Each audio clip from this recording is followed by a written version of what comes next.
A good friend of mine once told me that a true expert, especially an Instagram expert, is someone who never has any doubts about what they say or think. They're always right. But on the other hand, a person who never has any doubts about their own words and thoughts is, by definition, also an idiot. And that's exactly what today's podcast gossip will be about. My name is Maciej Durczak, and this is the Sales Insiders podcast. Let's get started.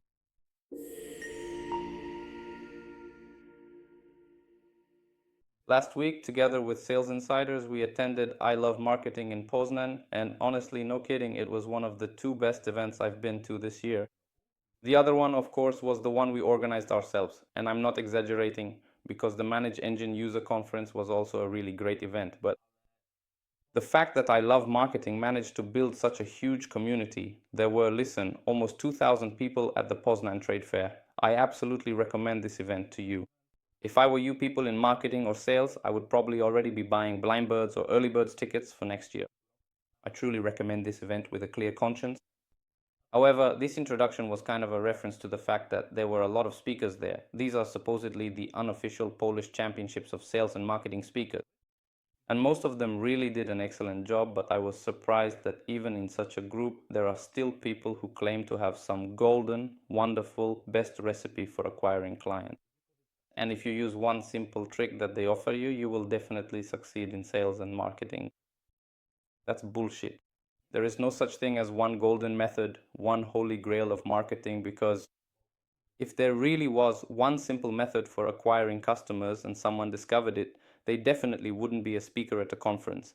They'd be somewhere in a warm country cashing in on their multi-billion-dollar company that they managed to launch. But what are we going to talk about today?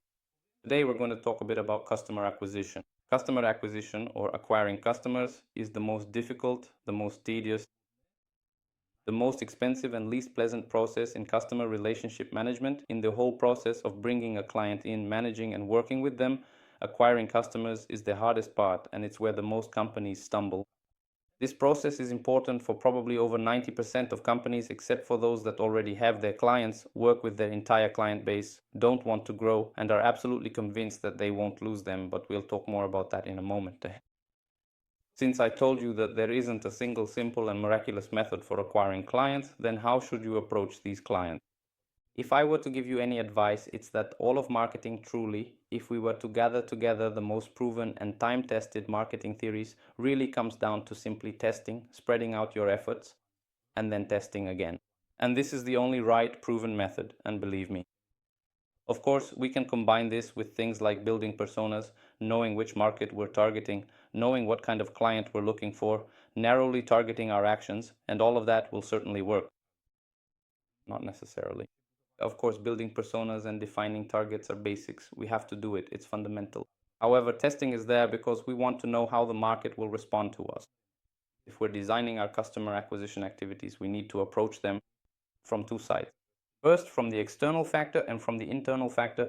The external factor is how our touch points, that is everything we put out into the market, all those points of contact where the customer can encounter us, how the customer reacts to them. As I told you, we can have this planned out perfectly. We can spend 3, 4, 5 weeks or even months building personas clearly targeting. Don't believe me. Don't overdo it. Don't mistake courage for a weight. Spending too much time on paperwork here is a mistake.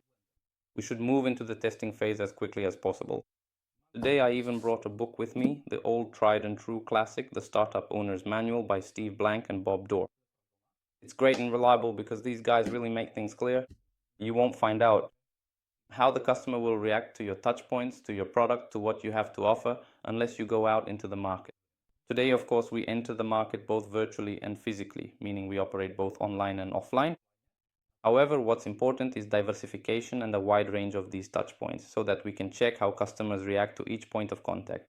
This is a factor, an external one. And as I told you, it should of course be directed at what we have targeted, meaning we've decided that our client is, for example, a woman of a certain age, holding a certain position, because that's the kind of persona who would use our product. We've defined her psychological profile, her problems, worries, daily life, professional life, and so on. You can do this very precisely. However, once we enter the market, it may turn out that we were wrong, or that we weren't wrong, that it is the right person, but we find her in a completely different place than we expected. And believe me, I have developed companies in several European countries, and we also did this very precisely. We would deploy our touch points only to find out that they were catching on in completely different places than we thought. So if someone comes to you with a great piece of advice and claims to have one simple trick to conquer the market, there are two possibilities. One, either they're lying to you or they're not telling you the truth.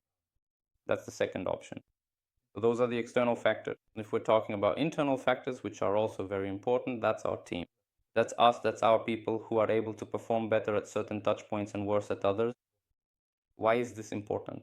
It's important because each of our teams has its own internal skills, its own abilities. Some will feel more comfortable producing podcasts or webinars. Others will feel more comfortable going to clients, talking to them, organizing events, or getting into marketing automation and so on. Insisting on touch points that our team isn't comfortable with is also difficult. Of course, it's not a black and white situation either, and I'll say it like a typical non-internet expert. It depends, because internet experts really hate that. They need to have a clear opinion. But I do have a clear opinion. It comes down to the fact that we have to match our team to what we want to offer externally. If we already have a team, we extract what's best from them and try to translate that into external touch points. That's how it looks in theory. Now I'd like to show you some practical examples of how we can build this. All right, so listen, we have our touch points. Touch points can also be lead sources. What's the difference between a touch point and a lead source? A touch point is something the client has interacted with.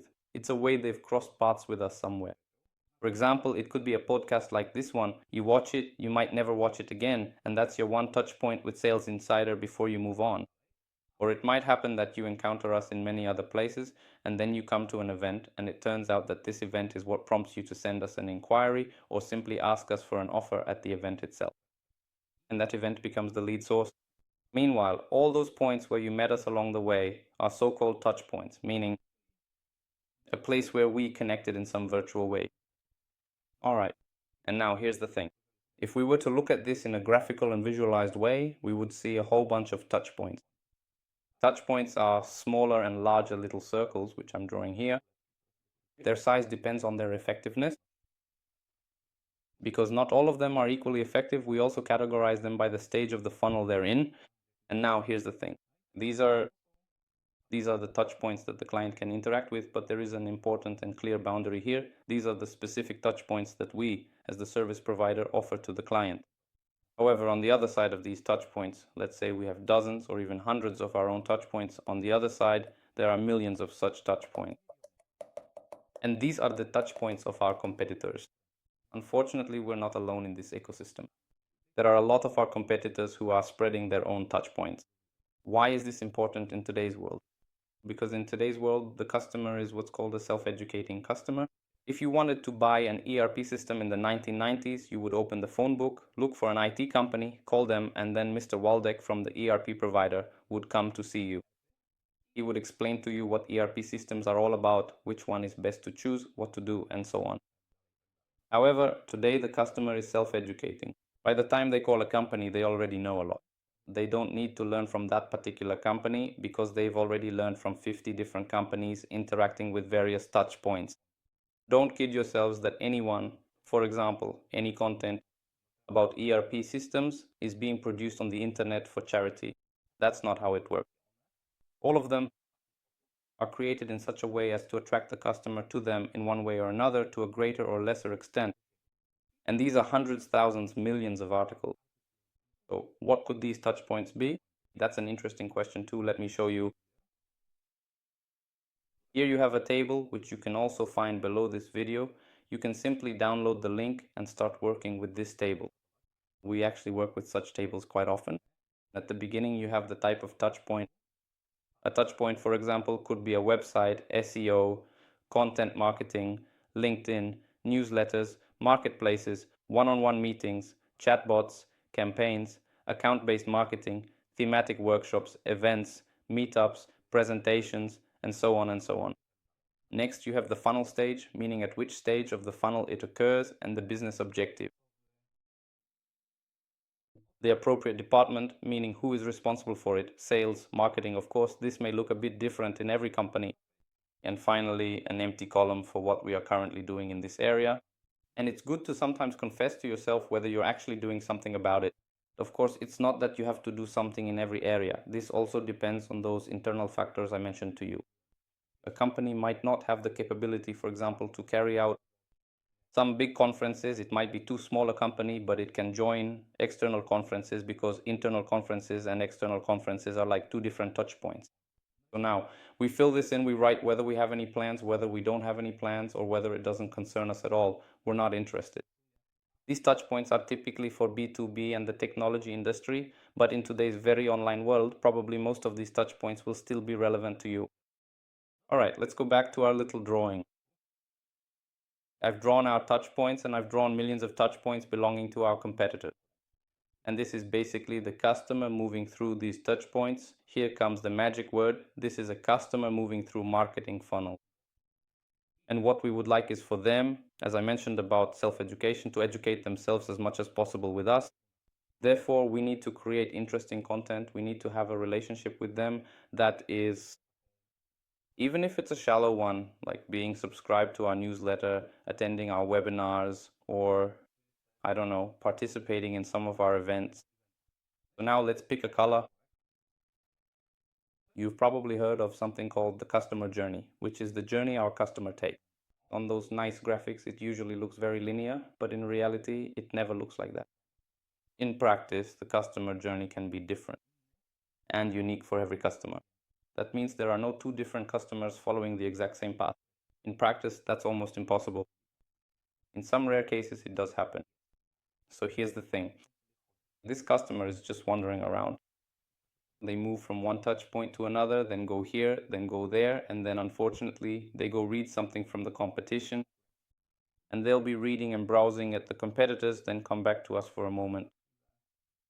Then they'll wander off somewhere else again, and so on, and so on.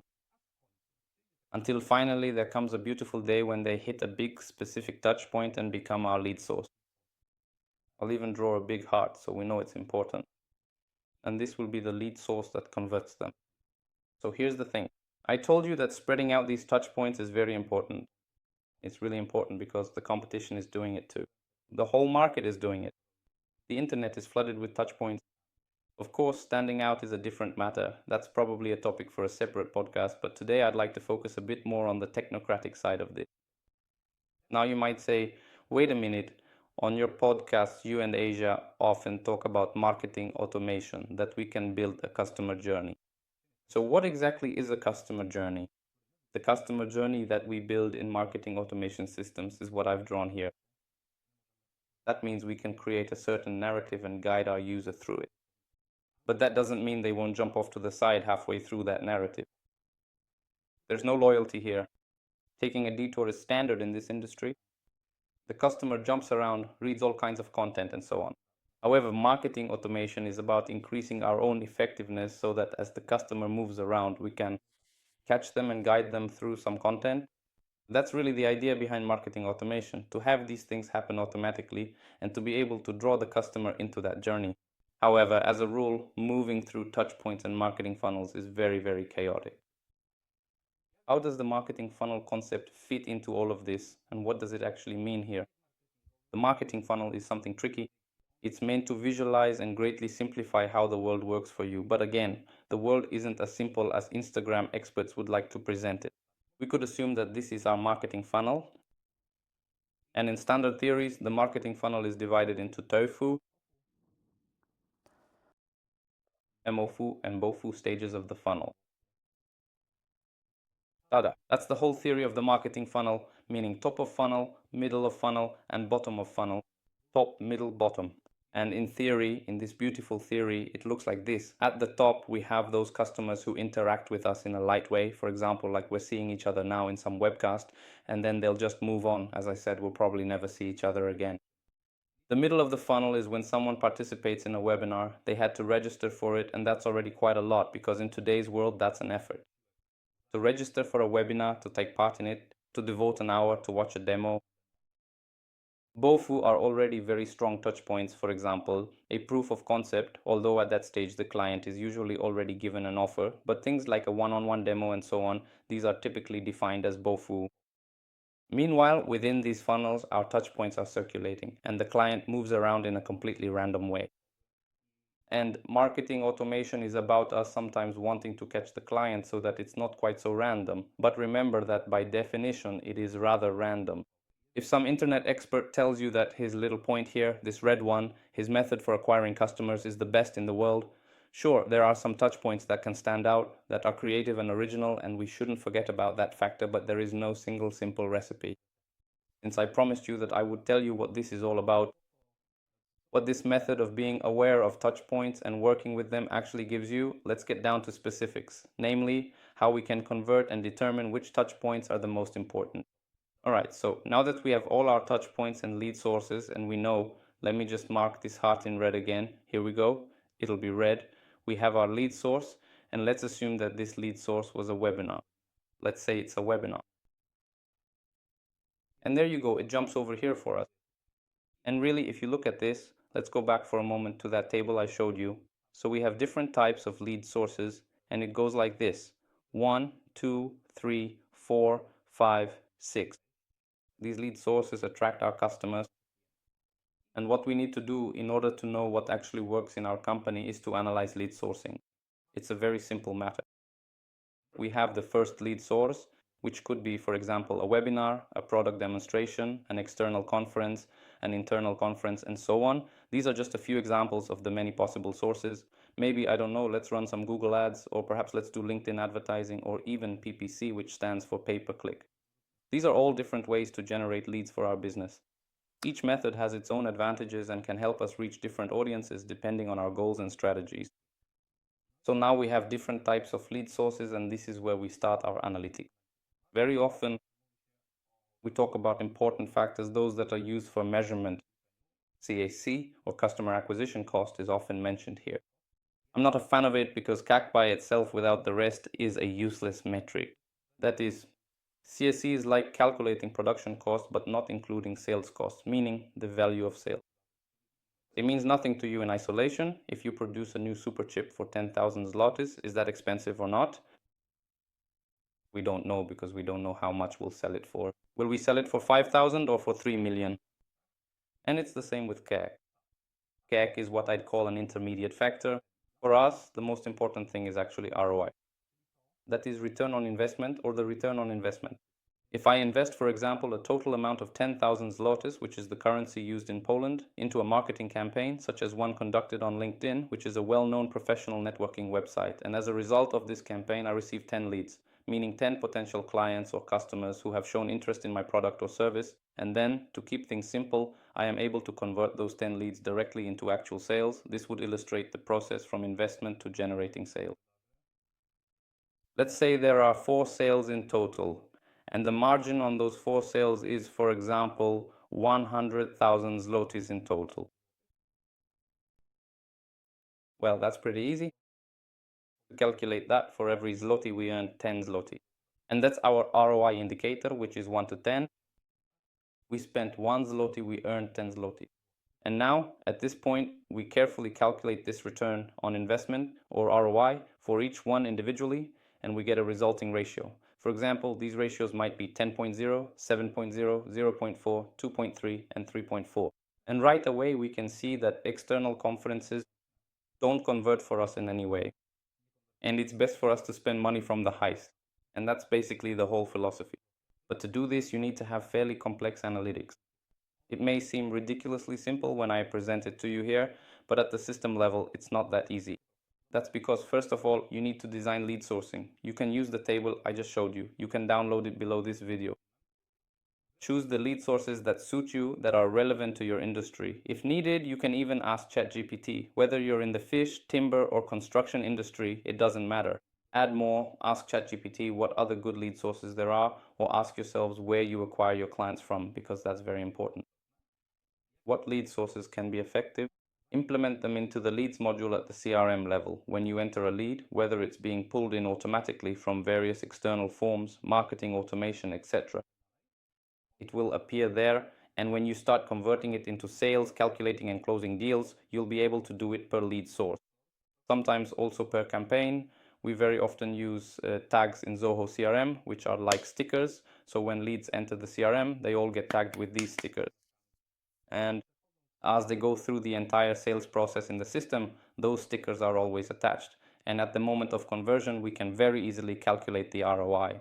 I also wanted to talk to you today about how customer acquisition this process works. I'll change the color to black so it's less aggressive.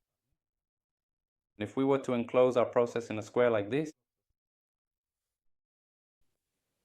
customer acquisition. And here we have the entire lead sourcing. So customer acquisition also includes this lead sourcing process. However, this is the entry point to the CRM system. And at the moment when from this, as I told you, least pleasant process, we cross this wonderful barrier and they become our clients. These leads become our clients. We have two very important processes. The first important process is customer retention.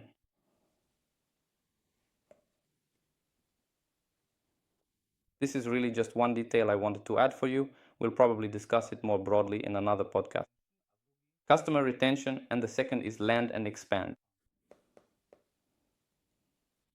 So now, as you can see on the left side, we have the customer acquisition block. A lead becomes our client in the customer acquisition process, and at this point, we need to take care of two things. First, customer retention, meaning client retention.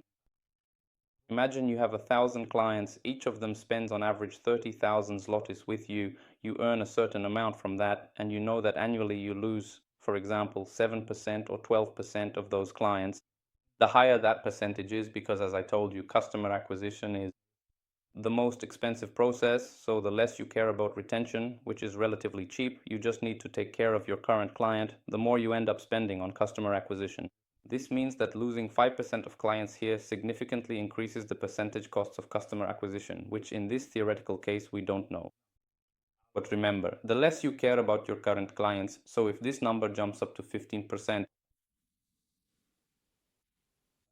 this annual client loss, then you will again have to significantly increase your spending on customer acquisition, which is not great. Of course, we want to acquire clients, we want to work on that, but remember that once you already have a client, it's extremely important to take care of that client and to keep the retention rate as high as possible.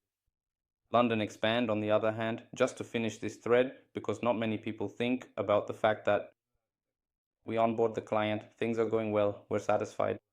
Of course, there are many companies that operate in a one-off mode, meaning they sell once and don't care at all, like a carpet salesman, but in most businesses, the moment we acquire that client, we want to keep them, work with them, and build a relationship, because the relationship is very important. It allows us to retain the client for longer. What's more, the relationship is also important from the client's perspective, because they want a partner they can do business with and trust. But we'll probably talk more about that in the next part, because it's a topic worth discussing. Land and expand means that when I enter a client, I want to spread out a bit within their organization. That is, I have a broad portfolio. I can offer some cross-selling, upselling, and so on. I can't do that with a client I don't have, one that's still in this phase, meaning customer acquisition. That's why these clients in this process are so extremely important.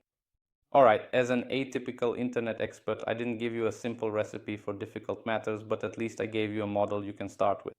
If you're having trouble with it, reach out to us because we can design and implement it for you at the system level. However, remember that the key thing is that whenever you put out any marketing message, touch points, lead sources, or other things, you need to collect feedback and continuously adjust your actions.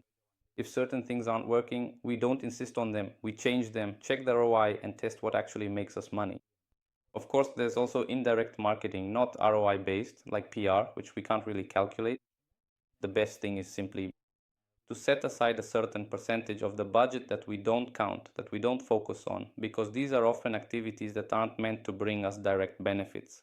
However, the portion of the budget allocated to ROI-driven marketing should be analyzed very precisely so that we know what the market wants from us, what people expect, what bothers them, what's appealing, and what we should work on. All right, if you have any questions, leave them in the comments because I think I talked a lot today. Also leave your subscriptions and likes because it helps our content reach more people. Thanks a lot for your time. See you in the next podcast. My name is Maciej Durczak and this was the CLS Insiders podcast. Bye bye.